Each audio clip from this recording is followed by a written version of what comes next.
आदि नाम जो संत न जपता, यम प्राण उसके हरता।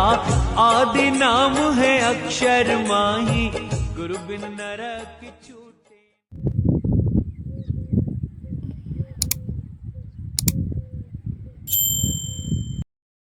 सत साहेब, सत साहेब, सत साहेब, सत साहेब। आप सभी भक्तजनों, प्रेमियों, साधु संतों को मेरा कोटि कोटि प्रणाम। छोटे बड़े माताओं बहनों और पृथ्वी की सभी मानव जाति को मेरा कोटि कोटि प्रणाम। सतगुरु साईं अरुण जी महाराज को कोटि कोटि प्रणाम। सतगुरु कबीर साहिब जी को कोटि कोटि प्रणाम। सतगुरु रविदास जी महाराज को कोटि कोटि प्रणाम। सतगुरु नानक साहिब को कोटि कोटि प्रणाम। सतगुरु बाबा रामदेव गोसाई महाराज नीचे वाले को कोटि कोटि प्रणाम। सतगुरु भगवान बुद्ध को मेरा कोटि कोटि प्रणाम। अच्छा है, वंदे मातरम। जय भारत माता, जय पृथ्वी माता। आप सभी मानव जाति को प्रणाम। सच्चा है भक्तजनों, प्रेमियों, साधु संतों, जो वीडियो मैं बना रहा हूँ ये जो है कबीर साहिब के कुछ बातों पे, कबीर साहिब की कुछ वाणियों पे, कबीर साहिब के कुछ वचनों पे जो है मैं वीडियो बना रहा हूँ। तो आप सभी को ये जानना होगा कि सतगुरु कबीर साहिब ने जो है किन मंत्रों का जाप के बारे में विरोध किया है, और मंत्र क्या होते हैं, और जाप क्या होता है, मंत्र जाप किसको कहा जाता है, और मंत्र जाप के लिए जो मंत्र में जो सर्वव्यापी के नाम रखे गए हैं संस्कृत में, तो जो मंत्रों का जो सिलसिला है वो हम आपको बता देते हैं। मंत्र क्या होता है कि मंत्र वो होता है जो आप किसी चीज को याद करते हो, मतलब किसी चीज को याद करते हो। मंत्र शुरुआत में मैं आपको बता देता हूँ कि मंत्र क्या होता है। मंत्र वो होता है जो आप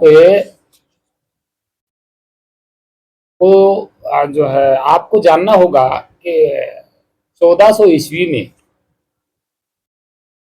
1400 ईस्वी में कबीर साहिब के समकालीन पढ़ाई किस तरीके से होती थी। पढ़ाई जो है स्कूलों की है और जो भी है आश्रमों की है या गुरुकुलों की जो पढ़ाई होती थी वो किस आधार पे होती थी मैं बता देता हूँ। वो होती थी रटों के आधार पे, मतलब रटना पड़ता था।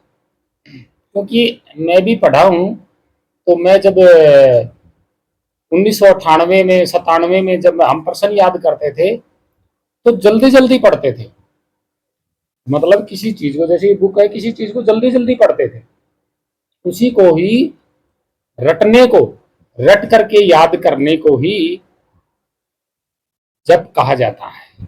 बार बार रटना यानी कि जप करना और फिर उसको याद करना और फिर मन के अंदर उतार लेना और फिर हर रोज उसको याद करना, उसका होता है, उसका नाम होता है मंत्र।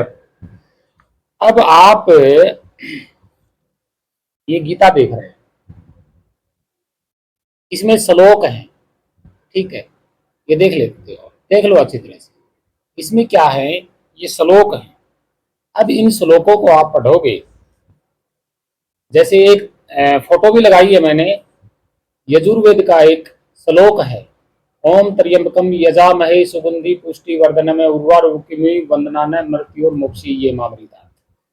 ये क्या है, ये इसी को मंत्र कहा जाता है, इसी को श्लोक कहा जाता है।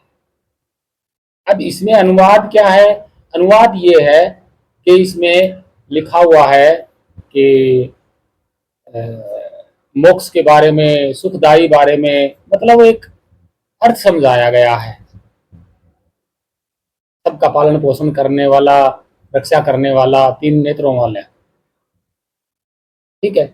अब इसमें जो त्र्यंबकम है वो तो देखो अर्थ तो है नहीं 3 नेत्र, क्योंकि त्र्यंबकम का जो अर्थ बताया है 3 नेत्रों वाला, तो त्र्यंबकम का अर्थ ये होता ही नहीं है, ये तो एक झूठा अनुवाद किया गया है। तरे का मतलब 3 नहीं होता, ठीक है।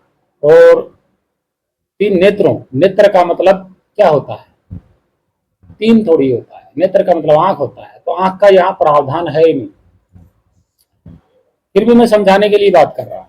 तो तो क्या होता है, इन मंत्रों को गुरुकुलों में पढ़ाई होती थी तो रट्टा मारते थे, जल्दी जल्दी पढ़ते थे इनको।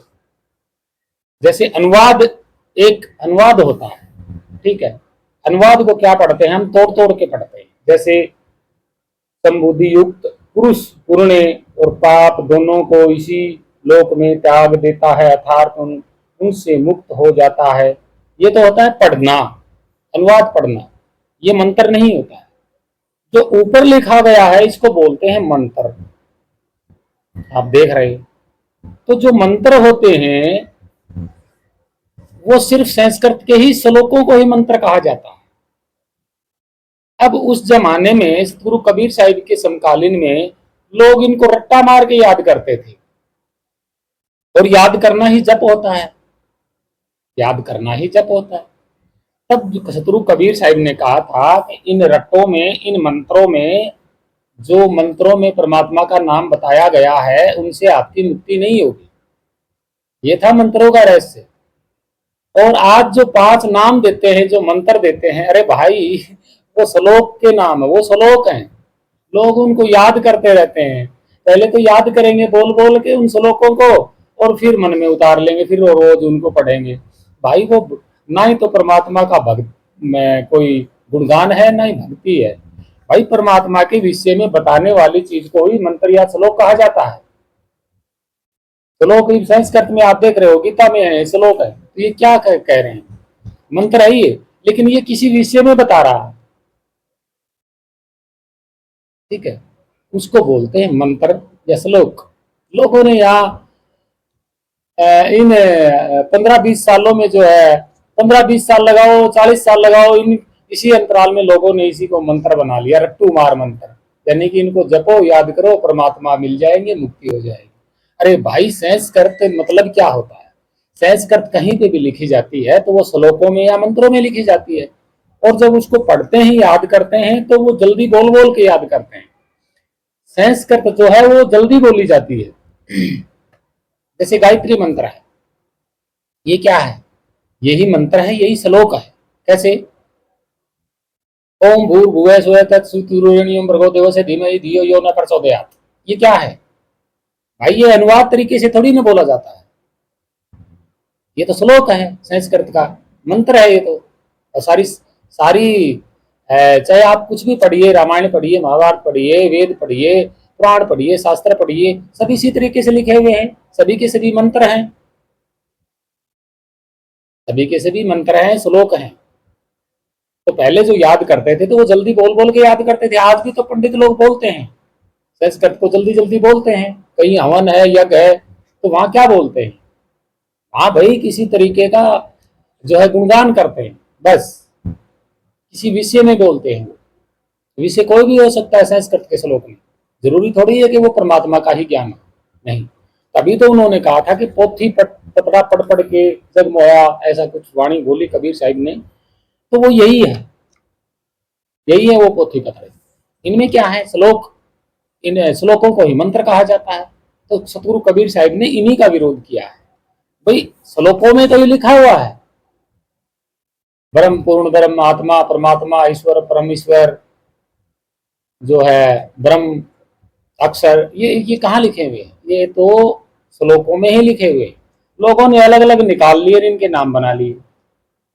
और श्लोक तो रट्टा मार के याद किए जाते हैं क्योंकि जल्दी जल्दी पढ़ना पड़ता है, और जल्दी जल्दी एक ही श्लोक को बार बार पढ़ोगे तो वो याद हो जाएगा, उसी को जप बोलते हैं। आप यहाँ पे ऐसे ध्यान लगा लेते हो बतानी त्रिकुटी में, फिर मंत्र जाप करते हो, भाई वो मंत्र जाप नहीं है, मंत्र वो श्लोक होते हैं, कोई भी नाम होते हैं। संत रामपाल वाले 7 नाम जपते हैं तो वो श्लोक है, तो श्लोकों से मुक्ति थोड़ी होगी, श्लोक ही मंत्र होता है। कौन कहता है माई का लाल मंत्र अलग होता है, भाई श्लोक ही तो मंत्र होता है। संस्कृत खुद बता रहा है इस बात को कि श्लोक ही हमारे मंत्र हैं। किसी भी अध्याय का कोई भी मंत्र हो सकता है या श्लोक हो सकता है, या तो श्लोक कहेंगे या मंत्र कहेंगे। तो सतगुरु कबीर साहिब ने इन्हीं रट्टों के लिए तो कहा है, भाई ये जो देख रहे हो श्लोक है, इन्हीं रट्टों के लिए तो कहा है कि ये जाप नहीं करने, ये याद नहीं करने। इनको याद कर, बात भी सही है, इनको याद करके क्या करोगे, क्या करोगे भाई इनको याद करके? पुराणों में, शास्त्रों में भाई नी तत्व नी अक्षर का कोई प्रावधान ही नहीं है। गीता में, वेद में, पुराणों में, रामायण महाभारत है, शास्त्रों में कोई है ही नहीं प्रावधान। और बाइबल में आयात बोला जाता है, न उसमें क्या, सॉरी, कुरान में आयात बोला जाता है, तो वो भी उनका श्लोक है, वो भी उनका मंत्र है। ये अलग अलग नाम रखे गए हैं। तो आया जो वो होता है वो कहीं कहीं होता है, कोई मंत्र होता है, कोई श्लोक होता है, वो गुणगान के लिए होता है, बस परमात्मा के गुणगान के लिए। तो क्या गुणगान आप किसी और भाषा में भी कर सकते हैं? जरूरी थोड़ा ही है संस्कृत के श्लोक से ही गुणगान करो, कोई जरूरी नहीं है। वो तो अपनी अपनी आस्था पे बात होती है। तो यहाँ सतगुरु कबीर साहिब ने नामों को जपना या रटना, ये मंत्र जो है ये उन्हीं को कहा जाता था, उस जमाने में कहा जाता था। पाखंडियों को पता है नहीं, इस ज्ञान, इस बात का ज्ञान है नहीं। उन्होंने जो है मंत्र जाप बता दिया, यानी कि एक नाम दे दिया श्लोक का, उसी को मंत्र बना दिया। तो मंत्र तो भाई पूरा श्लोक हो जाता होता है, पूरा का पूरा श्लोक ही मंत्र होता है, एक अक्षर मंत्र नहीं होता कभी भी। और मंत्र जो शब्द है, श्लोक और मंत्र है संस्कृत के, और संस्कृत में एक शब्द का कोई मंत्र नहीं होता, ना ही श्लोक होता। तो ये कौन सा मंत्र दे रहे हैं? मन घड़ंत। तो सतगुरु कबीर साहिब ने मंत्रों का रहस्य ये बताया था, और इन्हीं मंत्रों के लिए सतगुरु कबीर साहिब ने विरोध किया था कि इनसे आपकी मुक्ति नहीं होगी, और बिल्कुल नहीं होगी, क्योंकि ये संस्कृत के श्लोक है सारे के सारे। ओम भी संस्कृत के श्लोक में आता है, ब्रह्म, पूर्ण ब्रह्म, परमात्मा ब्रह्म, ये सब संस्कृत के श्लोक के हैं। और एक अक्षर को मंत्र या श्लोक नहीं कहा जाता। जब तक पूरा श्लोक तैयार नहीं होगा, पूरा मंत्र भी नहीं बनेगा। और याद करने के लिए बार बार उनको रटा जाता था, जल्दी जल्दी बोला जाता था। ये संस्कृत की बोलने वाली शैली है। तो वो पहले विद्यार्थी ऐसे ही पढ़ते थे, हम भी पढ़ते थे, याद करते थे। तो मंत्रों का ये पूरा सच्चा इतिहास है। कोई माने या ना माने, इससे मुझे कोई फर्क नहीं पड़ता, लेकिन मैं तो इतिहास की बात बता रहा हूँ। इतिहास यही है मंत्रों का, इसके ऊपर कोई इतिहास नहीं है। मंत्र कोई अलग से थोड़ी होता है, मंत्र ही श्लोक होता है। और श्लोक किसी भी विषय में हो सकता है, जरूरी नहीं है कि वो परमात्मा के गुणगान के बारे में ही हो। नहीं, बहुत सारे श्लोक, मतलब लगभग सारे श्लोक ही कोई किसी बारे में है, कोई किसी बारे में है, कोई किसी हवन के बारे में, कोई किसी चीज के, कोई वर्ण व्यवस्था के बारे में, वर्ण व्यवस्था के बारे में भी मंत्र है, श्लोक है। तो क्या होता है, पहले भाई गुरुकुल में ये ब्राह्मण पंडित लोग, जिनके शिष्य होते थे, वो रट्टा मार के याद करते थे, मंत्रों को जल्दी जल्दी बोलते थे। आज भी तो बोलते हैं हवनों में, यज्ञों में। तो वो क्या होते हैं? वो श्लोक होते हैं। वो श्लोक किसके होते हैं? वो किसी देवी देवता के बनाए हुए होंगे, तो उनसे मुक्ति थोड़ी ना होती। भाई आत्मा और परमात्मा की भक्ति जो होती है वो मंत्रों से नहीं होती। ये मंत्र, ये ये गीता किसने लिखी है, किसने छापी है? इसी आत्मा ने तो छापी है, इसी आत्मा के अंश ने छापी है।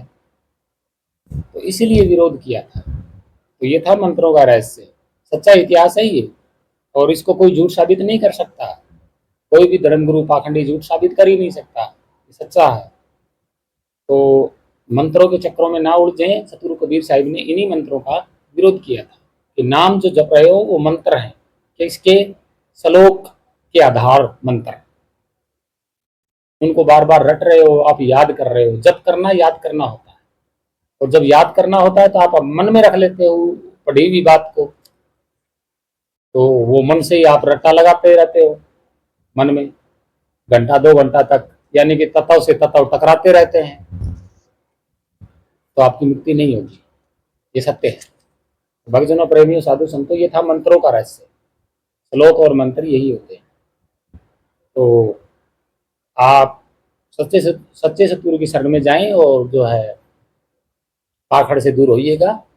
आप सभी को प्रणाम। सत साहिब, वंदे मातरम, जय भारत माता। आप सभी मानव जाति को प्रणाम। सत साहेब।